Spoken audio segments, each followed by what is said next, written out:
হযরত জাবের রাদিয়াল্লাহু তাআলা নহর দাওয়াত পাইতে দেরি নবীজি সকল মুহাজির আনসারকে একটা ডাক দিয়ে বললেন, তোমরা সবাই চলো জাবেরের বাড়িতে আমাদের দাওয়াত। মজা লাগে না? আর যেরকম না, কি চমৎকার দেখেন। নবীজি কিন্তু শুনেছেন প্র্যাকটিক্যালি কয়েকজন নিয়ে আসার জন্য। কিসের জন্য? কয়েকজন।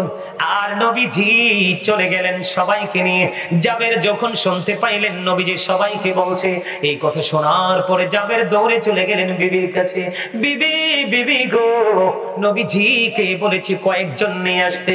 বিবি, আমি নিজের কানে শুনেছি নবীজি ওই খন্দকের ময়দানে, ওই যুদ্ধের ময়দানে সবাইকে বলছে সঙ্গে চলে আসার জন্য।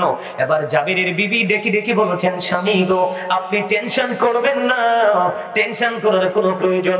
নবীজিকে বলছেন নি কয়েকজন কথায় নবীজি প্র্যাকটিক্যালি শুনেছে। আমার জবান স্টপ হতে দেরি রে, নবীজি সবাইকে দাওয়াত দিতে দেরি করলো না। বন্ধু, জাবেরের বাড়িতে আয়োজনটা কেমন ছিল? হাদিস শরীফের মধ্যে এসেছে রুটি মাত্র 350 রুটির খামির। কয়শের? মাত্র 350। আর ছোট্ট একটা ছাগলের বাচ্চা জবাই করে আপনার হাড়ির মধ্যে রান্না বসাইছে। নবীজি বন্ধু সব মুহাজিরান নিয়ে চলে গেল রে। যাওয়ার পরে নবীজি বললেন, রুটির খামিরটা আমার কাছে নিয়ে আসো। রুটির খামির যখন নবীজির কাছে নিয়ে আসা হলো, নবীজি সঙ্গে সঙ্গে রুটির খামিরটার মধ্যে একটু থুতু মোবারক নিক্ষেপ করে দিলেন। কয়, এবার যাও যাও রুটি বানাতে থাকো। এবার বন্ধু রুটির খামির নিয়ে গেল। এবার বলছে যে এই চুলার মধ্যে যে হাড়ির মধ্যে গোশতটুকু দিয়েছো, ঢাকনাটা সরানো যাবে না, আমার কাছে নিয়ে এসো বন্ধু। ওই রুটির গোশতের হাড়ির মধ্যে নবীজির পবিত্র থুতু মোবারক দিয়ে দিলেন। বন্ধু এবার একদিকে রুটি বানাইতেছে, আর একদিকে বন্ধু গোশত রান্না করতেছে। একদিকে রুটি হচ্ছে, আরেকদিকে বন্ধু গোশত দিচ্ছে। দিতে দিতে দিতে দিতে দিতে দিতে বন্ধু 100-200 নয় রে, 500-600 নয়, নবীজি এক বৈঠকে 1000 মুহাজির আনসারকে খাওয়াইছে। জোরে জোরে বলুন না সুবহানাল্লাহ। কতজন? 1000। সবাই পরিতৃপ্ত হয়ে খাওয়া শেষ করলো। পরে গোস্তের পাতিলের দিকে তাকাইয়া দেখে যেমন গোস্ত তেমনই রয়ে গেছে। মাত্র 3.5 হাত আটার রুটির খামির রে। এবার খামিরের দিকে চাইয়া দেখে যেমন খামির তেমনই রয়ে গেছে। মনে হয় যেন কেউ খায়নি। আমরা সেই নবীর উম্মত। আপনার আমার থুতু থাক দূরের কথা, যদি হাতের যদি খাওয়ার পরে প্লেট দেওয়া যদি একটু কি করি, পানিও যদি ঝাড়া দেই, এই পানি যদি কারো গায়ে পড়ে, আপনি দেখবেন এই খাবার বা বাটিতে পড়লে এই খাবার চোখে দেখে কেউ খাবে না। থুতু তো থাক দূরের কথা, আপনার আমার প্রাণের নবীর থুতু মোবারকের কারণে এই কি বরকত হয়ে গেল। এটা কি রহমত না আমাদের জন্য? কথা বলেন না কেন? আরো জোরে জোরে জোরে কন্যা সুবহানাল্লাহ, আরো জোরে বলেন না সুবহানাল্লাহ। খবরটা মজার কিনা? ও বন্ধু, হুদায়বিয়ার যুদ্ধের খবর শুনছেন নি? কথা কয় না, জীবনে ওয়াজ করছে না। আমাদের আগে যারা, আমাদের উস্তাদরা এখনো যারা আছে, যারা করে গেছেন, তারা তো এই ওয়াজগুলো আগে করেছেন বেশি বেশি।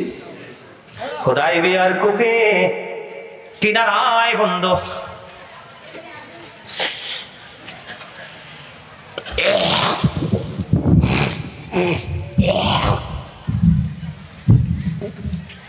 মাইক্রোফোনটার ভিতর থেকে এমন একটা দুর্গন্ধ আসছে।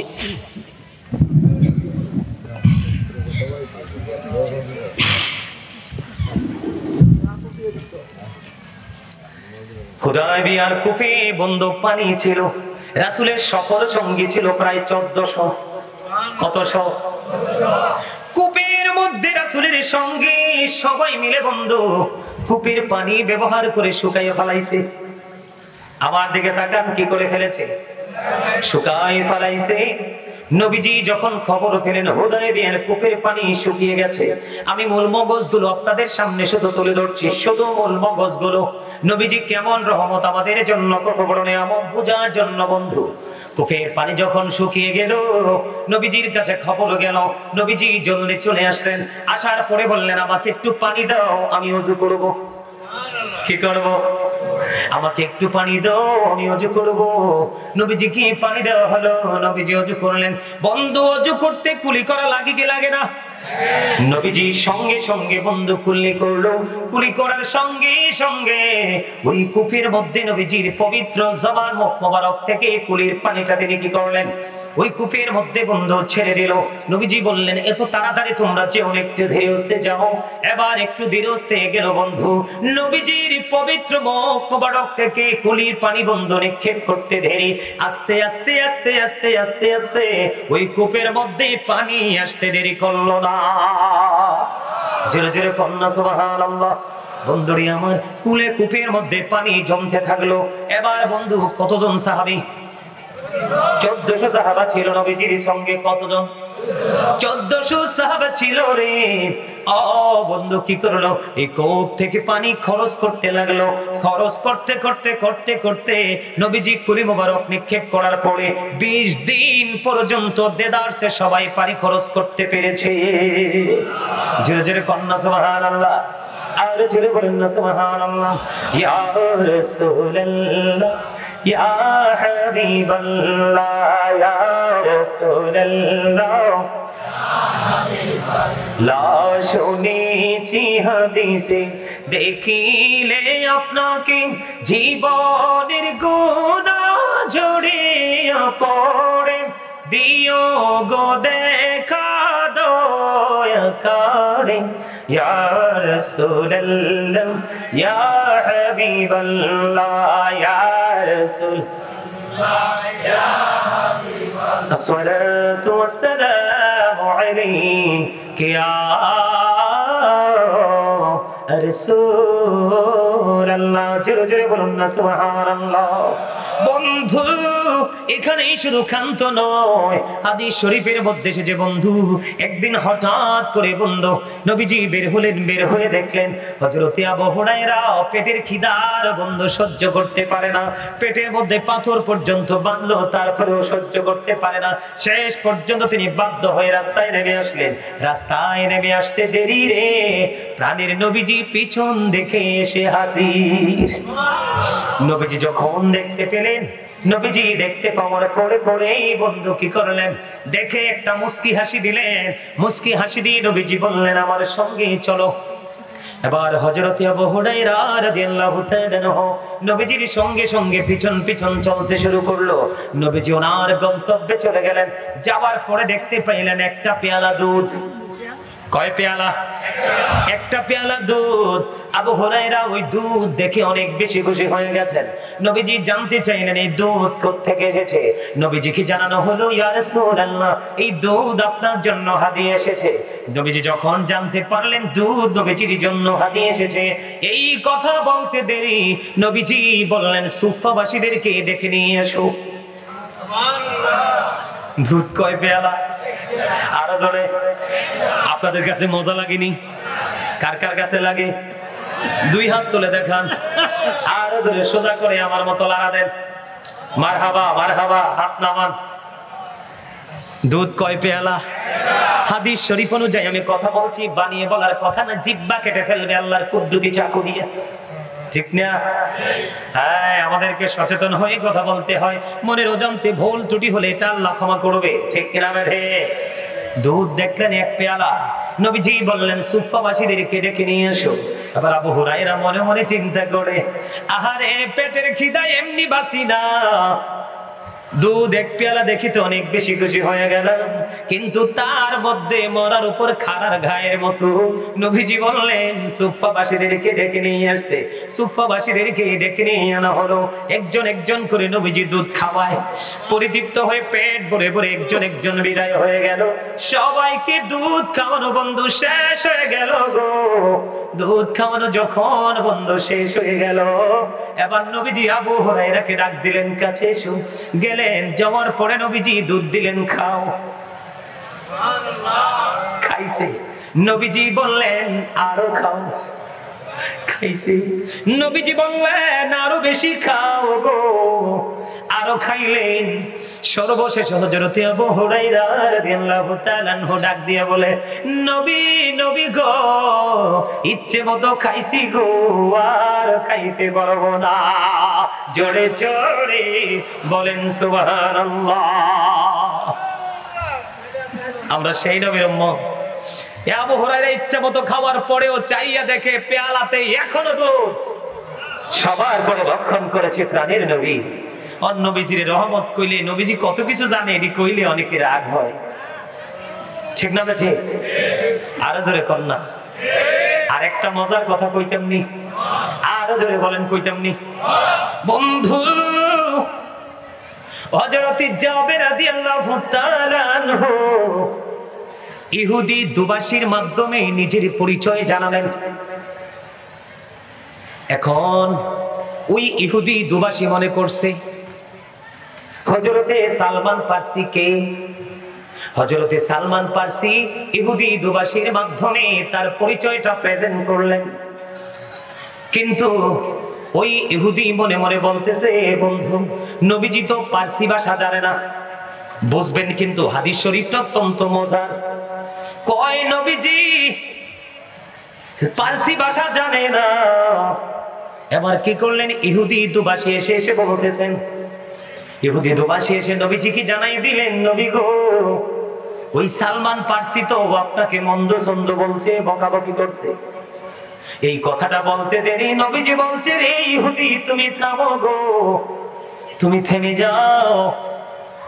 হযরতে সালমান পারসি আমি নবীকে বকাবকি করিনি, সে আমি নবীর প্রশংসা করেছে। যারা তাকে এবং অন্যদেরকে আমি নবীর কাছে আসতে বারণ করেছে তাদেরকে মন্দ বলেছে। জোরে জোরে বলেন না সুবহানাল্লাহ। বুঝছেন নি কিছু আপনারা? তার মানে সালমান পারসি সম্পর্কে নেগেটিভ ধারণা দিতে আসছে নবীজির কাছে। তার কৌশল হলো যে সালমান পারসি তো কি জানে না, পারসি ভাষা জানে না। বন্ধু নবীজির জবান মোবারক, জিহ্বা মোবারক এতটা পাওয়ারফুল ছিল, ভাষাবিদ যখন নবীজির সাথে কথা বলতে আসতো তখন তারা পর্যন্ত স্টপ হয়ে যেত, তারা পর্যন্ত জবানটা বন্ধ হয়ে যেত যখন নবীজি তাদের ভাষায় তাদের চাইতে আরো সুন্দর করে যখন কথা বলতে থাকলো। এখন ইহুদি তো বন্ধু লজ্জা পেয়ে গেছে। কি করেছে? লজ্জা পেয়ে গেছে। নবীজি যখন বলল, না না সালমান পারসি আমি নবীকে বকাঝকা করে নাই, সে আমি নবীর প্রশংসা করেছে, সম্মান মর্যাদা দিয়ে কথা বলেছে। সে যারা তাকে আমার কাছে আসতে বারণ করেছে, প্রতিহত করেছে, সে তাদেরকে মন্দ বলেছে। ইহুদি দুবাসী একটা ডাক দিয়ে বলে, নবী গো, আমি একটু আগে আপনাকে নিয়ে নেগেটিভ ধারণা করতাম, এখন আমার পুরো ধারণা পাল্টে গেছে। আমি বললাম নিশ্চয়ই আল্লাহ ছাড়া কোনো মাবুদ নেই, আপনি সত্যি সত্যি আল্লাহর প্রিয় হাবিব মুহাম্মদুর রাসূলুল্লাহ সাল্লাল্লাহু আলাইহি ওয়াসাল্লাম। ইহুদি সঙ্গে সঙ্গে মধুর কালিমা পড়ে মুসলমান হয়ে যায়। আমরা কি বোকা নবীর উম্মত? আর জোরে কও সাবধান। যারা নবী সম্পর্কে নিচু মন্তব্য করবে, নবী সম্পর্কে নিচু ধারণা করবে, আপনারা কেউ কিন্তু ওদের সাথে উঠা বসা চলাফেরা করবেন না। তার কারণ হলো নবীকে ভালোবাসা ফরজ। নবীকে ভালোবাসা কি? নবীর আহলে বাইতকে ভালোবাসা কি? ফরজ। এবং এটা আমাদের ঈমান। আরো জোরে কোন না, এটা কি আমাদের ঈমান? এটা আমাদেরকে বুঝে নিতে হবে। নবীজির থুতু মোবারকের দাম আসেনি, পাওয়ার আসেনি। আপনি আমি সারা জীবন চেষ্টা করলে পারবো নি 3.5 কেজি আটা দিয়া রুটি বানাই 1000 মানুষ খাওয়াইতাম। আর ছোট্ট ছাগলের বাচ্চা তুমি এটা হুইল লোকে খাইয়ে ফেলাইবো কয়েকজনে মিলে। কথা কন না কেন? আজকে নবীজি আপনার আমার মতো না বিধায়, তিনি রহমত বরকত বিধায় আজকে এটা করতে পেরেছেন। ঠিক কিনা বলে? আর জড়ি ওমা সুবহানাল্লাহ কর না কেন? এখন যদি আপনার বন্ধু পৃথিবীতে কয়দিন আগে বন্ধু আমাদের আর কয়েক মাস আগে বাংলাদেশে বৃষ্টি হয়নি, পুরো বাংলাদেশ ইউরোপের মতো মরুভূমির রূপে রূপান্তরিত হয়েছে। ঠিক কিনা বলেন? খোলা আকাশের নিচে হাত উল্টো করে বাংলাদেশে অসংখ্য ওলামায়ে কেরাম নামাজ পড়ছে। ডাকতে ডাকতে ডাকতে ডাকতে আল্লাহ রহমত হয়েছে, আল্লাহ বৃষ্টি নিয়েছে। কিন্তু বন্ধু হযরতে সামর ইবনে জুনদুব রাদিয়াল্লাহু তাআলা আনহু থেকে হাদিস বর্ণিত। আমার দিকে তাকান, মক্কার মধ্যে বন্ধু দুর্ভিক্ষ শুরু হয়ে গেল। কি হয়ে গেল বন্ধুরে আমার? মক্কার মধ্যে দুর্ভিক্ষ হয়ে গেল। আল্লাহ রাব্বুল আলামিনের পাগল চলে গেলেন মক্কায়, যাইয়া দেখলেন মক্কার অবস্থা ভালো না। এবার নবীজির চাচা আবু তালেবকে ডাকলেন, আবু তালেব আপনি কোথায় গো, বের হয়ে আসেন। আবু তালেব বের হয়ে আসলেন। তিনি বললেন, আমি নজর দিয়ে চাইয়া দেখলাম। আপনি এদিকে আসেন। মা কি মুরব্বী মানুষ, কি করবো কোন বক্তা হিসাবে আইসি অন্তনে বই ওয়াজ করা লাগবে, নিচে কত মুরব্বী উপরে কত মুরব্বী, এগুলো আমার কাছে কিন্তু ভালো লাগে না। কি করবো কোন বন্ধুরে আমার? এবার আবু তালেব কি করতেছেন, শিশুর মধ্য থেকে একটা শিশুকে নিয়ে আসতেছেন। হাদিসের রাবী বলতেছেন, আমি চাইয়া দেখলাম এমন একটা শিশু বের হয়ে আসছে, এমন একটা শিশু বের হয়ে আসছে রে, সকল শিশুর মধ্য থেকে যেন অন্ধকার থেকে সূর্য বের হয়ে আসতে, তার চেহারাটা এত নূরানি। এবার আবু তালেব জলদি করে চলে গেল। যাইতে যাইতে যাইতে যাইতে তিনি খানায় কাবার কাছে চলে গেলেন। খানায় কাবার কাছে যাইয়া ছোট্ট বাচ্চার শিশুর পিঠটা খানায় কাবার দেয়ালের সাথে লাগাইয়া দিলেন। লাগাইয়া দিতে দেরি রে ও বন্ধু, ওই যে শিশুটা আকাশের দিকে তার ইশারা দিয়ে বন্ধু ইশারা করলেন, এভাবে ইশারা করলেন। ইশারা করতে দেরি, আকাশে কালো মেঘ জমতে দেরি হলো না। আকাশে কালো মেঘ জমতে দেরি রে, বৃষ্টি আসতে দেরি হলো না। ও বন্ধু, বৃষ্টি যখন আসলো, এত বেশি বৃষ্টি এসেছে, তখন ওই মক্কা নগরী পাহাড় থেকে পানির ঢল নেমে পুরো মক্কা নগরী শীতল হয়ে পুরো দুর্ভিক্ষ বন্ধ দূর হয়ে গেছে। জোরে জোরে বলেন না সুবহানাল্লাহ, আর জোরে বলেন না সুবহানাল্লাহ। আমার নবী এমন একজন নবী। ও বন্ধু, মা খাদিজার ব্যবসা নিয়ে যখন নবীজি রওনা হলো বন্ধু, কি নবীজি যখন বন্ধু রওনা হলেন, কি করলেন? আমার দিকে তাকান, নবীজির সঙ্গী যারা, তাদের গায়ে কিন্তু প্রখর রৌদ্র, খুব রৌদ্র লাগতেছে, কিন্তু তারা চাইয়া দেখলো সরকারে মদিনা যেদিকে যায় সেদিকে বন্ধু শুধু ছায়া, শুধু ছায়া। পরে নজর দিয়ে চাইয়া দেখলেন মেঘমালা নবীজি যেদিকে যায় এদিকে ছায়া দিয়ে দিয়ে নবীজিকে গন্তব্যে পৌঁছে দিয়েছে। জোরে জোরে বলুন না সুবহানাল্লাহ। হাসবি রাব্বি জাল্লাল্লাহু ফি কলবি গায়রুল্লাহ, নূর মুহাম্মদ সাল্লাল্লাহু লা ইলাহা ইল্লাল্লাহ, নূর মুহাম্মদ হাসবি রব্বি জাল্লাল্লাহু ফি কলবি গায়রুল্লাহ, নূর মুহাম্মদ সাল্লাল্লাহু লা ইলাহা ইল্লাল্লাহ। আমরা সবাই গুনাহগার, ডাকি তোমায় বারে বার, আমরা সবাই গুনাহগার, ডাকি তোমায় বারে বার। দয়াল নবীর উসিলায় পার কইরো হাসর বেলা। হাসবি রব্বি জাল্লাল্লাহু মা ফি কলবি গায়রুল্লাহ, নূর মুহাম্মদ সাল্লাল্লাহু লা ইলাহা ইল্লাল্লাহ, নূর মুহাম্মদ সাল্লাল্লাহু লা ইলাহা ইল্লাল্লাহ, মুহাম্মাদুর রাসূলুল্লাহ সাল্লাল্লাহু আলাইহি ওয়াসাল্লাম বলেন, পাইলে নিরালাই গো নবী, পাইলে নিরালাই, পাইলে নিরালাই গো নবী, পাইলে নিরালাই। দুই কদমে চুমু খাবো, দুই কদমে চুমু খাবো, চরণে ধুলি মাখবো গায়ে, পাইলে নিরালাই। নবী ছাড়া গতি আছে? কত সুন্দর গজল, কথাগুলো কত সহজ। আপনারা সবাই বলেন পাইলে নিরালাই গো নবী, পাইলে নিরালাই, বলেন পাইলে নিরালাই, সবাই বলেন। দুই কদমে চুমু খাবো, দুই কদমে চুমু খাবো, চরণে ধুলি মাখবো গায়ে, পাইলে নিরালাই, পাইলে নিরালাই। জোরে জোরে কন্যা মারহাবা। নবীজির নিরালে পাওয়ার দরকার আছে নেই? স্বপ্ন যোগে একবার যদি নবীজির দিদার হয়ে যায় রে, আপনার জন্য জাহান্নামের আগুন হারাম হয়ে যাবে। পৃথিবীর কোন মানুষ কি বলতে পারবে যে আমি যেদিকে গেছি সেদিকেই মেঘমালা ছায়া দিছে? মেঘ কাকে বলে জানেননি? আকাশে দেখবেন আকাশটা সাদা, হঠাৎ করে দেখবেন আকাশের কালো মেঘের ঘনঘটা। দেখবেন কালো হয়ে গেছে, অথবা একেবারে 100% কালো হয়, অথবা একটু কি হয়ে যায়, একটু হালকা হয়, এমনি করে বিভিন্ন রূপে রূপান্তরিত হয়। আকাশের স্বাভাবিক অবস্থা থেকে অস্বাভাবিক অবস্থায় রূপান্তরিত হয়, যেটা পৃথিবীতে বৃষ্টি আসার সম্ভাবনা, ঠিক কিনা বলে? পৃথিবীর কোন বুজুর্গ, পৃথিবীর কোন সায়েন্টিফিক, পৃথিবীর যত বড় বড় লোক হোক, যত বড় ছোট লোক হোক, যত বড় বুজুর্গই নিজেকে দাবি করুক না কেন, পৃথিবীর কেউ বলতে পারবে না যে সে যেদিকে গেছে সেদিকেই মেঘমালা ছায়া দিয়েছে। নবীজি এমন একজন রহমত, ও বান্দা, আল্লাহর মনোনীত নবী। আল্লাহ যাকে বলেছেন হাবিবুল্লাহ, যাকে বলেছেন ইমামুল মুরসালিন, যাকে বলেছেন রাহমাতুল লিল আলামিন, ঠিক কিনা বলে? নবীজি যেদিকে যাইতেন মেঘমালা নবীজিকে ছায়া দিত। বন্ধু, এটাই তো আমাদের বিবেককে প্রসারিত করার জন্য যথেষ্ট। কথা কন না কেন? আর জোরে বলেন ঠিক না ঠিক? বন্ধুরি আমার, নবীজি এমন একজন রহমত, এটা এত বড় রহমত, অত বড় নিয়ামত, এটা আমাদের বোঝার বেশি প্রয়োজন। আমার দিকে তাকান, জুম্মার দিনে কেউ যদি রাসূলকে ভালোবেসে, প্রতিদিন প্রত্যেকটা জুমার দিনে কেউ যদি রাসূলকে ভালোবাসিয়া মাত্র 80 বার যদি দরুদ পড়তে পারো, 80 বছরের সগীরা গুনাহ আমার আল্লাহ মাফ করে দিবে। বন্ধুরে আমার দিকে তাকান,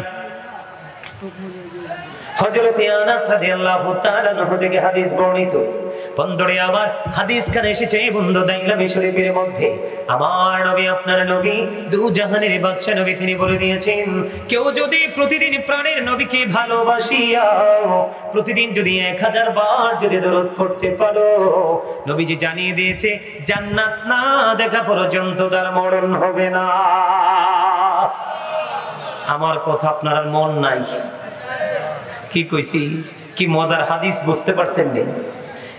হাদিস শরীফের মধ্যে এসেছে আপনি, আমি, আমরা রাসূলকে ভালোবেসে যদি প্রতিদিন মাত্র 1000 বার দরুদ পড়তে পারি, আমার মা বোনেরা যদি পড়তে পারে, যুবকরা যদি পড়তে পারে, যুবতীরা যদি পড়তে পারে, যারা বুড়ো বাবা হয়েছেন, বুড়ো মা হয়েছেন, এই যে আপনারা যে যেখান থেকে আসছেন, যে যেভাবে পারেন, পবিত্র অবস্থায় যদি প্রতিদিন মাত্র 1000 বার রাসূলকে ভালোবেসে দরুদ পড়তে পারেন, রাসূল বলেছে জান্নাত না দেখা পর্যন্ত মরণ হবে না। আর দেখুন না, সুবহানাল্লাহ। দরুদ শরীফ পড়ে যারা আশিকি রাসূল, বলে রে মিলাদ শরীফ পড়ে যারা আশিকি রাসূল, যিনি হলেন আল্লাহ তাআলার, যিনি হলেন আল্লাহ তাআলার সৃষ্টি কুলের বল, দরুদ শরীফ পড়ে যারা আশিকি রাসূল, বলে রে মিলাদ শরীফ, মিলাদ পড়ছে রব তারা, ইমানদারির দল সে কাজ পড়ছে নিরালাম, রহমতে পাবে ক্ষমা পাবে, রহমতে পাবে ক্ষমা পাবে বলেছে রাসূল, দরুদ শরীফ পড়ে যারা আশিকি রাসূল, বলেন মিলাদ শরীফ পড়ে যারা আশিকি রাসূল। আপনাদেরকে এতক্ষণ তালিম দেওয়া হয়েছে, এই যে তালিম দিয়েছেন, আমি ওই রুম থেকে বসে বসে সব শুনছি। এই তালিম দেওয়ার মানেটা কি? এই তালিম থেকে আপনারা কি পাইছেন বলতে পারবেন আমাকে? আপনারা কিন্তু সবার বয়স মাশাআল্লাহ অনেক চমৎকার, যাদের আপনাদের বয়সটা এমন একটা জায়গায় যেখানে মানে আলোচনা করার, প্রাণ খুলে আলোচনা করার জায়গা, কারণ আপনাদের মধ্যে সব ধরনের ধারণ ক্ষমতা এবং সব ধরনের ক্ষমতা কিন্তু আপনাদের মধ্যে আছে। আপনারা জীবনের শুরু থেকে এগুলো ফেস করতে করতে করতে করতে আজ পর্যন্ত আসছেন। আপনাদেরকে যে তালিমটা দেওয়া হলো, এই তালিম থেকে আপনারা কি নিতে পারছেন বলতে পারবেন? কেন প্রশ্নটা করছি জানেন? প্রশ্নটা করছি এই কারণে, এই প্রশ্নটা আমি এই কারণে করেছি আপনাদেরকে, যে এই মাহফিলে যখন আমরা আসি, মসজিদে যখন আসি, দিনের কোনো কাজে যখন আসি, আমরা কিন্তু তখন কিন্তু আমাদের দেহের কোনো চাহিদা থাকে। কথা আপনারা বুঝেন কি? আমাদের দেহের কি কোনো চাহিদা থাকে? চাহিদা থাকে কিসের? আত্মার। কে বলেছেন? আপনি, তাই না? হ্যাঁ, আমি বুঝতে পারছি, সাউন্ড দেখেই বুঝতে পারছি। আপনারা ভয় পাইলেন কেন? সম্মানিত উপস্থিতি, শুধু আমাদেরকে মসজিদে গেলেই চলবে না, মিলাদে গেলে চলবে না, মাহফিলে গেলে চলবে না, মাহফিলে এসে বসলে চলবে না। আমাদের নির্দিষ্ট একটা প্রত্যাশা থাকতে হবে। নির্দিষ্ট একটা কি থাকতে হবে? নির্দিষ্ট একটা চাওয়া আমাদের মধ্যে থাকতে হবে, তাই না? আহারে আপনারা কথা বলেন না কেন? আপনাদেরকে আল্লাহ কেন পাঠাইছে? আমাদেরকে আল্লাহ রাব্বুল আলামিন কেন পাঠাইছে, বা কেনই বা আমাদেরকে আপনাদেরকে জবান দিছে বলতে পারবেন? শুধু খাওয়ার জন্য নয়, শুধু কথা বলার জন্য নয়। আল্লাহ রাব্বুল আলামিন আপনাকে আমাকে জবান দিয়েছে। আল্লাহ রাব্বুল আলামিন বলেছেন, remember me then I will remember you. Allah রাব্বুল আলামিন বলেছেন, remember me then I will remember you. Allah রাব্বুল আলামিন বলতেছেন, ফাযকুরুনি আযকুরুকুম।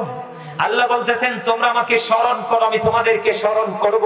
তার মানে স্মরণ হলো বাংলা শব্দ, আরবিতে এটাকে বলা হয় জিকির, ইংলিশে এটাকে বলা হয় রিমেম্বার। এই জন্য আমি আগেই বলেছি আপনাদেরকে, আল্লাহ বলেছেন তোমরা আমাকে স্মরণ করো, আমি তোমাদেরকে স্মরণ করব। আপনারা কথা বলতে পারেন না? আপনাদের মধ্যে বোবা মানুষ আছে না? নাকি পেটে খিদা লাগছে? কার কার পেটে খিদা বলেন, আমি বলবো যে কিছু খেয়ে আসেন। আপনাদের পেটে খিদা আছে? রুহে খিদা আছে? পেটে খিদা থাকলে সমস্যা নাই, যদি রুহে খিদা থাকে তাহলেই সমস্যা।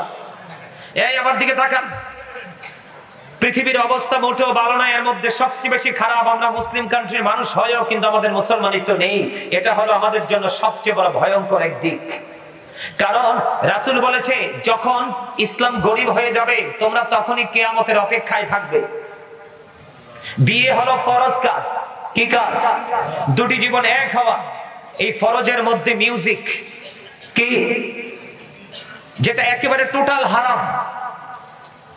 তো কি হয়ে গেল? আমরা কি ইসলামের আইন মানছি? কথা বলেন, মানছি? এই যে আমি আসার সময়, আমি যখন আসছি তখন কিন্তু মাগরিবের আজানের প্রায় আধা ঘন্টা বাকি বা তারও বেশি। দেখলাম দুপাশ দিয়ে মানুষ খালি ঢুকতেছে আসতেছে। মানুষগুলো কোথায়? মনে হচ্ছে যে এটা একটা শুটিং স্পট। মনে হয় যে এখানে যে দোকানপাট গুলো বসছে এগুলো শপিং মল, এখান থেকে কিছু শপিং করার জন্য আসছে। এটা কিন্তু মাহফিলের যে পরিবেশ এটা হওয়া উচিত নয়। কারণ এখানে আসলে আপনার গুনাহ মাফ হয়ে যাবে। এই যে আপনারা এতক্ষণ পর্যন্ত তালিম করলেন, আমি আপনাদেরকে বারবার প্রশ্ন করেছি, একটা লোক মাত্র উত্তর দিয়েছে, আমার চাচা, তাও কালো। এই জন্য আমার কাছে, আল্লাহর কাছেও কালা লোক ভালা, আমার কাছেও কালা লোক ভালা। জোরে খান সুবহানাল্লাহ, আর জোরে। আবার বলে মনে মনে কইব, হুজুর তো আপনি দি সুন্দর। তা আমি সুন্দর তো কি হইছে? আমি ভালো হইতে পারলে না ভালো, চামড়া সুন্দর দিয়ে আল্লাহর কিছু যায় আসে? দামি যায় নামাজে খারাইছেন তাতেও আল্লাহর কিছু যায় আসে? কথা কি বুঝতে পারছেন? আল্লাহ চায় মানুষের কালবের দিকে। আমি আপনাদেরকে ছোট্ট একটা এক্সাম্পল দিয়ে আজকে আমি আমার আলোচনা যাব। কেন যাব, কেন এক্সাম্পলটা দিব? কারণ আপনাদের অনেক বেশি ঘাটতি। এখনো পর্যন্ত কিন্তু নিজেদেরকে চিনতে পারেননি। এখনো পর্যন্ত যদি চিনতে পারতেন, যিনি তালিম দিয়েছেন উনি যখন তালিম দিচ্ছেন, এই প্যান্ডেলে জায়গা হওয়ার মতো কথা না। গত কত তারিখে জলিলিয়া দরবার শরীফে গেলাম, যে গত 17 তারিখে নিয়ে গেছিলাম। ওই যে জলিলিয়া দরবার শরীফ গত 17 তারিখে, ওই যে আল্লামা এম এ জলিল সাহেবের নাম শুনেন নাই আপনারা? আমাদের বাংলাদেশের সুন্নিয়তের একজন রণবীর ছিলেন। ওনারই দরবার 14 বছর হয়েছে, উনি পৃথিবী ছেড়ে চলে গেছে। ওনার দরবারে এবার আমার অদম গুনাহগার কেউ আর স্পেশাল ভাবে ইনভাইট করেছে, আমি গেছি। এই প্যান্ডেলটার মতো কয়টা প্যান্ডেলের সমান হই পড়ে? আরে তোর বোকার মতো কথা বলস। এই প্যান্ডেলটার মিনিমাম 5 থেকে 6টা প্যান্ডেলের সমান হবে, শুধু পুরুষ প্যান্ডেলটা। আমি যখন ঢুকতেছি তখন ওনারা বলছে যে হুজুর, মহিলা এই পর্যন্ত প্যান্ডেলে 5000 ঢুকছে। কত হাজার? কোন ধরনের কোনো বেয়াদবি নাই, কোন ধরনের কোনো শৃঙ্খলতা নাই। পুরুষ যাচ্ছে পুরুষ প্যান্ডেলে, নারী যাচ্ছে নারী প্যান্ডেলে। কেউ কারো দিকে তাকাচ্ছে না, কেউ কাউকে ডিস্টার্ব করছে না, এত সুশৃঙ্খল পরিবেশ। বলে হুজুর কেন বললেন? আমি যখন স্টেজে ধরলাম, জিকির শুরু করলাম, সাতক পাখির মতো প্যান্ডেলটা একটু এলোমেলো ছিল, একেবারে পরিপূর্ণ হয়ে গেল। একটা মানুষ কোনো নড়াচড়া নাই, একমাত্র হাজত ছাড়া। বলে হুজুর এই কথাটা কেন বললেন? বলছি এই কারণে, আমাদের যেই মানে সেন্সিটিভ ভাবে আমাদেরকে দরবারগুলোতে অ্যাটেন্ড করার কথা, সেই জায়গাটা কিন্তু আমরা করতে পারছি না। তার কারণ কি জানেন? আমরা আমাদেরকে এখনো পর্যন্ত চিনতে পারিনি। আসেন আসেন বসেন। ওনার ছোট ভাই না, আজকের সভাপতি সাহেবের ছোট ভাই, সহ সভাপতি। আলহামদুলিল্লাহ বলেন, আর জোরে বলেন না, আরে জোরে। সম্মানিত উপস্থিতি, এই মানুষটা আপনাদের পীর সাহেব কেবলা, তাই না? আমার সাথে এত গভীর প্রেমের বন্ধন। এবছর বিশ্বাস করুন, আমি গতকালকে অসুস্থ, গতকালকে প্রোগ্রাম ক্যান্সেল করছি। গেছি রে গতকালকে প্রোগ্রামে যাইনি, এত অসুস্থ ছিলাম। গত বছর না জানি এর আগের বছর রাস্তা থেকে ফিরে গেছি অসুস্থ হয়ে, জ্বর। তা আল্লাহরে বলছি, আল্লাহ, যে মানুষ আমাকে এত ভালোবাসে উনি দেশে আসছে, দেখা হয় নাই, আমি যেন অন্তত পক্ষে যে আলোচনাটা ওনার সামনে বসে করতে পারি, আমাকে অন্তত পক্ষে সেই সুযোগটা দেয়। আলহামদুলিল্লাহ বলে। আমি আপনাদের কাছে আসছি, কতটুকু আলোচনা করতে পারবো জানি না। আমার কিন্তু আজকে যে জানুয়ারির 5 তারিখ থেকে এই পর্যন্ত কিন্তু অসুস্থ, খাবার নাই, খাবারের মোটেও রুচি নাই। একটা জ্বর আসছিল, জ্বরের পরে ঠান্ডা কাশ হয়েছে, এরপরে যে রুচি কোথায় গেছে নিজেও জানি না, কিন্তু দৌড়াইতে তো হইতেছে, ওই আগে থেকে শিডিউল সেটিং করা। যাই হোক, আমি আমার কথা বলছি না, আমি যতটুকু আলোচনা করতে পারি আপনাদেরকে সন্তুষ্ট করার মতো কাজ করব। কারণ আমি আরো আগে একবার আসছিলাম, অনেক রাত্রিতে এসে দেখছি মুরব্বীগুলো, প্রত্যেকটা মুরব্বীর সিনায় দেখছি প্রেমের বাসা, ভালোবাসার, মনে হয় যে সিনাটা ভালোবাসার একটা গোড়াউন। সুবহানাল্লাহ বলে। সম্মানিত উপস্থিতি, আমি আপনাদেরকে বলে দিতে চাই একদম স্ট্রেট ফরওয়ার্ড ভাবে, আপনারা একটু মন দিয়ে শুনবেন। আমার কথা শুনতে হলে আপনাদেরকে কিছু শর্ত মানতে হবে। এই সাইড টক হবে না কিন্তু, এটা কিন্তু এখানে কাউন্টিং হচ্ছে। আসলে জান্নাতের বাগানে আসতে হবে, এখানে কিন্তু ভিড় জমানো যাবে না। Out, get out. ওই পাশ দিয়ে প্যান্ডেলে জায়গা আছে, কি বলেন? ঠিক আছে না? সম্মানিত উপস্থিতি, আপনারা যারা এসেছেন এতে আমি অনেক খুশি। আলোচনা শোনার মতো মানুষ যদি না হয় 1 লক্ষ থাকলেও লাভ নেই। আর আলোচনা শোনার মতো মানসিকতা নিয়ে বসলে 5 জন মন্দ নয়, ঠিক না বলেন? আলোচনা শুনতে হলে শর্ত হলো, ভাই এখানে দাঁড়ানো যাবে না। যদি পুরো প্যান্ডেল ফিল আপ হয়ে যায় তারপরে এখানে দাঁড়াবেন, প্যান্ডেলে যান। সম্মানিত উপস্থিতি, প্রথম শর্ত হলো স্টপ ইউর মাউথ এভরিবডি, সকলের জবানকে বন্ধ রাখতে হবে। সেকেন্ড যে কন্ডিশন, দ্বিতীয় শর্ত হলো you listening my lecture very attentively, আমার কথা সবাইকে মন দিয়ে শুনতে হবে। থার্ড যে কন্ডিশন, ভালো না লাগলে I say go to your seat, out of sight, বাসায় চলে যাবেন অথবা আপনি আপনার জায়গায় চলে যাবেন, কিন্তু এখানে সে ডিস্টার্ব করা। কথা কি ঠিক আছে? আমার শর্তে আপনারা রাজি? আরো জোরে বলেন। আপনারা আমাকে টিচার মনে করতে হবে, যতক্ষণ আলোচনা করবো ততক্ষণ নেমে গেলে যেটা সেটা বলেন, সমস্যা নাই। আমি আপনাদের স্যার আজকে, আর আপনারা সবাই হলেন আমার ছাত্র। ওকে, বুঝতে পারেন? একদম সোজা সাজা কথা। ক্লাসে যখন স্টুডেন্ট থাকে, টিচাররা কথা বলার সময় ছাত্ররা যখন ছাত্ররা কি কথা বলতে পারে? পরীক্ষা দিতে গেলে কি কথা বলতে পারে? এইজনের দিকে তাকাতে পারে? তাহলে কি হবে? পরীক্ষা আউট, ঠিক না বলে? তার চাইতে ভয়ঙ্কর ক্লাস হলো পরীক্ষার জায়গা হলো এটা। কেন জানেন? এখানে আসলেই গুনাহ মাফ, এখানে আসলেই কি আল্লাহর ওলি কেমনে হয় জানেন? আমি পরে বলছি, তার আগে আপনাদেরকে বলি, এই যে মাথা থেকে পা পর্যন্ত বডি স্ট্রাকচারটা, এটাকে আমরা কি বলি? মানুষ। কি বলি? ইংরেজিতে বললে মেন অথবা পারসন, আর আল্লাহর কোরআনের ভাষায় যদি বলি ইয়া আইয়ুহান নাস অথবা ইয়া আইয়ুহাল ইনসান। এটা হলো কি? আমার দিকে তাকাবেন, অত্যন্ত গুরুত্বপূর্ণ কথা। এই যে মাথা থেকে পা পর্যন্ত বডি স্ট্রাকচারটার নাম হলো এই মানুষ, সংক্ষিপ্ত পরিচয়। এই মানুষটা কিন্তু আসল নয়, এই মানুষের ভিতরে আরেকটা মানুষ আছে, সেই মানুষটার নাম আল্লাহর কোরআনের ভাষায় আল্লাহ বলেছেন রূহ। এটাকে ইংলিশে বলা হয় সোল, বাংলাতে বলা হয় এটাকে আত্মা। আল্লাহ বলেছেন say the soul is the order of my Lord. Allah বলেছেন অনলি রূহ মিন আমরি রব্বি, first tense, present tense, future tense, অতীত, বর্তমান, ভবিষ্যৎ। এখানে 3টা সময়, 3টা কাল বোঝানো হয়েছে। কয়টা? কেন বললাম এই জায়গায়, কেন আসলাম জানেন? কারণ যখন আপনার আমার দেহটা বাবা মায়ের মাঝে, তখন কিন্তু আপনার আমার আসল মানুষটা, যেটা আমার মধ্যে থাকার কারণে আমি জীবিত বা মানুষ হিসাবে মানুষ আমাকে বলে, এই মানুষটা তখন ছিল আলমে আরোহ রুহের জগতে। কোথায়? যখন রুহের জগতে আপনার রুহটা ছিল, তখন কি আপনি আমি মানুষ ছিলাম না। কেউ কিন্তু মানুষ বলার সাহস পাইনি। বাবা মায়ের বিয়ে হলো, মিলন হলো, মায়ের উদরে আপনার আমার বডিটা তৈরি হলো, তখন রুহের জগৎ থেকে ট্রান্সফার করে আপনার আমার ভিতরে রুহটাকে ঢুকিয়ে দিল। সময় মতো মায়ের কলিজা ছেড়ে পৃথিবীতে আসলাম। 7 দিনের দিন, যারা আল্লাহ রাসূলের আইন মেনেছে, 7 দিনের দিন নাম রাখলো, চুল ফালালো, আকিকা দিল। সেই নামকরণ থেকে আজও পর্যন্ত আমি সেই নামেই খেত। কিন্তু এই পর্যন্ত এসেছি, বাকি কতদিন যাব সেটা আপনিও জানেন না, আমিও জানি না। যেদিন আপনার থেকে আবার, যেদিন আপনার মাঝে রুহটা ছিল না, আসল মানুষটা ছিল না, সেদিন আপনাকে আমাকে কেউ মানুষ বলেনি, কারণ আমি মানুষ তো ছিলাম না। দেহ এবং আত্মা মিলে মানুষ হয়। কি হয়? মানুষ হয়। যখন আত্মা মিলে গেল দেহের সাথে তখনই মানুষ রূপী আসলাম, এখনো মানুষ রূপী আছি। কিন্তু যেদিন আপনার আমার মধ্য থেকে রূহটা চলে যাবে সেদিন কিন্তু I am a dead, you are dead নামের আগে যুক্ত হবে মরহুম আব্দুল জলিল। তার মানে কি, দেহ থেকে যখন আবার পাখি চলে গেল তখন কিন্তু আপনি আমি আবারও ডেড হয়ে গেলাম। তার মানে আপনি আমি আর নাই, আছি। আপনারা একবার ঘর থেকে বের করলে আপনি নেবে কোনোদিন? আপনারা আমার চেয়ে বেশি দেখছেন, কারণ আমি আপনাদের তুলনায় বাচ্চা। আমি দেখছি হাঁটু পানির মধ্যে পর্যন্ত আপনার লাশ রাখছে, পানি উঠাইলে আবার পানি এসে হুজুর আসছে কিচ্ছু করার নাই শোয়াই দেন, শোয়াই দিছে, আমি সব জানাজা মাটি দিয়েছি। তো তখন তো আর আপনি আমি মানুষ নেই। তাহলে এখান থেকে কি বোঝা গেল? মানুষের আসল সত্তা তার দেহ নয়, তার আত্মা। কোনটা? কথা বলেন, কোনটা? আত্মা। তাহলে এই প্রত্যেকটা মানুষ কি ডবল না? একটা তার দেহ, একটা তার আত্মা, রূহ। তো এখান থেকে কি বোঝা গেল? একটা মুমিন মুনাফিক না, কিন্তু আল্লাহ যা বলেছে, কখনো বলেছে হে ঈমানদারগণ, হে মুমিনগণ। আল্লাহ কিন্তু যা বলেছেন মুমিনদেরকে ডেকে ডেকেই বলেছে। কোন মুনাফিককে কিন্তু আল্লাহ ডাক, কোন বেঈমান কাফের মুশরিককে ডাক। যা বলেছেন আল্লাহ ঈমানদারকে, ইয়া আইয়ুহাল্লাযিনা আমানু ইয়া আইয়ুহান নাস, আল্লাহ বলছে না? তো আল্লাহ রাব্বুল আলামিন মুমিনকে বলেছেন। তো প্রত্যেকটা মুমিনের প্রতিদিন কাজ হলো কি, যার ঈমানি দায়িত্ব হলো তার প্রতিদিন দুই ধরনের খাবার জোগাড় করা। একটা তার দেহের খাবার, আরেকটা তার রুহের খাবার।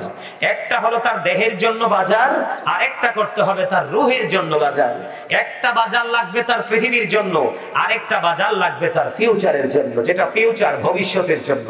এই বাজারটা পৃথিবীর যেই কোনো জায়গায় গেলেই পৃথিবীর বাজার করা যায়, কিন্তু রুহের বাজার কিন্তু যেই কোনো জায়গায় গেলে করা যায় না।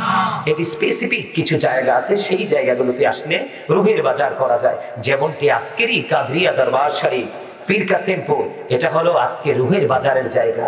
এজন্য আপনাদের আমাদের সকলের প্রত্যাশা রাখতে হবে যে আমরা আজকে রুহানিয়তের বাজার করতে এসেছি, যেই বাজার আমাদের পৃথিবীতে কাজে লাগবে, কিন্তু বেশিরভাগ কাজে লাগবে ওপারে যাওয়ার পরে। সুবহানাল্লাহ বলেন না কেন? এই জন্য রাসূল বলেছেন আল কবরু রাউজাতুম মির রিয়াদিল জান্নাতি ওয়া হুফরাতুম মিন হুফারিন নার। কবরটা জান্নাতের একটা বাগান হবে, জাহান্নামের একটা গর্ত হবে। মুনাফিক এবং বেঈমান কাফেরের জন্য কবর হবে জাহান্নাম। মুনাফিক কিন্তু মুসলমানের মধ্যেই থাকে, কথা বলে না? আপনার আমার মাঝেই থাকে, কিন্তু বেঈমান কাফের আপনার আমার মাঝে থাকলেও কিন্তু তারা পুরোই আমাদের থেকে ডিভাইড, আলাদা, তাই না? তো এই জন্য আপনাদেরকে বলছি, রাসূল বলেছেন কবরটা দুইটা রূপে রূপান্তরিত। এক ভাগ কবর কারো কারোর জন্য জান্নাত হবে, কারো কারোর জন্য জাহান্নাম হবে। যারা মুমিন মুত্তাকি তাদের জন্য হলো কবর জান্নাত, আর যারা মুনাফিক থেকে বেঈমান কাফের মুশরিক তাদের জন্য কবর হলো কি? জাহান্নাম। তো আমরা যেহেতু কবরে যেতে হবে, কবরে যাওয়ার আগে সেই বাজারটা আমাদেরকে করতে হবে, আর সেই বাজারটা হলো রাসূল প্রেম। কারণ রাসূল প্রেমের মধ্যেই কিন্তু সব প্রেম নিমজ্জিত, লুকায়িত। সুবহানাল্লাহ কয়টা? আর আরেকজন বলেন সুবহানাল্লাহ। রুহের বাজার মানে কি? জিকির, দুরূদ, আল্লাহর গোলামি, আল্লাহর স্মরণ করা, রাসূলের স্মরণ করা, এটাই তো। এই যে জিকির, জিকির করলে কি লাভ হয় জানেন? আমার নবী, আপনার নবী, জাহানের বাদশা নবী, তিনি বলে দিয়েছেন, বন্ধু আজকে আপনারা অনেকেই কিন্তু হেঁটে হেঁটে আসছেন, আবার ওপারে গাড়ি থেকে নেমে পার পর্যন্ত হেঁটে হেঁটে আসছেন, আবার কেউ কেউ বাড়ি থেকে গাড়ি পর্যন্ত অনেকটা হেঁটে আসতে হয়েছে। আসছেন কিনা? এটাই বাস্তবতা। হাদিস শরীফের সাথে আপনার হাঁটার মিল রেখেছেন আল্লাহ রাব্বুল আলামিন। আল্লাহর হাবিব জানিয়ে দিয়েছেন, কেউ যদি 1 বিঘা পরিমাণ হেঁটে হেঁটে আল্লাহর জিকিরের জন্য এগিয়ে আসে, আল্লাহ রাব্বুল আলামিন তার দিকে 1 গজ পরিমাণ এগিয়ে আসে। কেউ যদি আল্লাহর দিকে 1 হাত পরিমাণ এগিয়ে যায়, আল্লাহ রাব্বুল আলামিন তার দিকে 2 হাত পরিমাণ এগিয়ে আসে। সবচেয়ে বড় মজার খবর হলো বন্ধু, আমরা যখন কোন জলসায় বসে মালিকের জিকির করতে থাকি, আল্লাহ রাব্বুল আলামিন আল্লাহর হাবিবকে জানিয়ে দিয়েছে, হাবিব আপনি জানিয়ে দেন, বান্দাগুলো যখন কোন জলসায় বসে জিকির করে, তার চাইতে উত্তম জলসায় বসে আমি আল্লাহ তার জিকির করি। জোরে জোরে কন্যা সুবহানাল্লাহ। আপনি যখন আল্লাহর জিকির করার জন্য হেঁটে হেঁটে এসেছেন, হাদিস শরীফ প্রমাণ করেছে, আপনার আমার প্রাণের নবী তিনি জানিয়ে দিয়েছে যে আল্লাহ রাব্বুল আলামিন কোন বান্দা যখন জিকির করার জন্য আল্লাহর দিকে হেঁটে হেঁটে যায়, আল্লাহ রাব্বুল আলামিন ওই বান্দার দিকে দৌড়ে চলে আসে।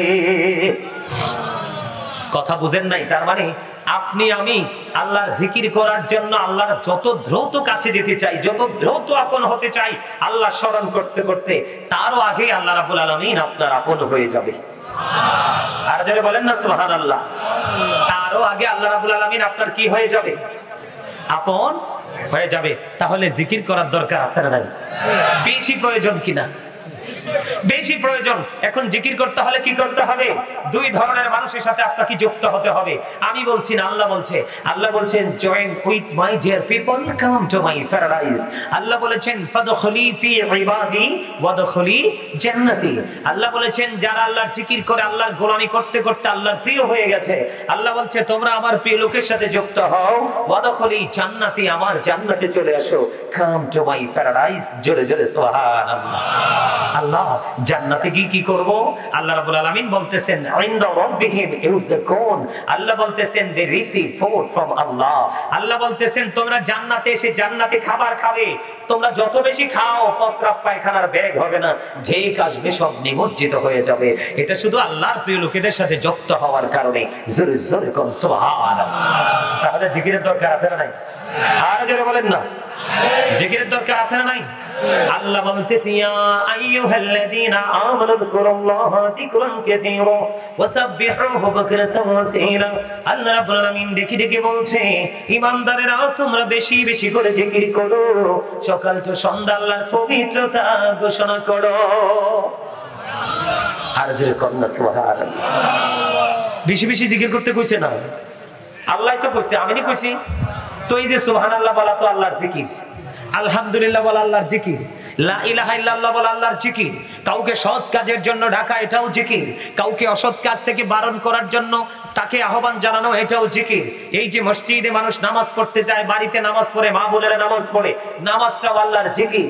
বড়লোক যারা অনেক বেশি অর্থের মালিক তারা মক্কা মদিনায় চলে যায় জিয়ারত করার জন্য, ওটাও জিকির। কারণ ওটা হলো জুলুস, জিকিরের জুলুস।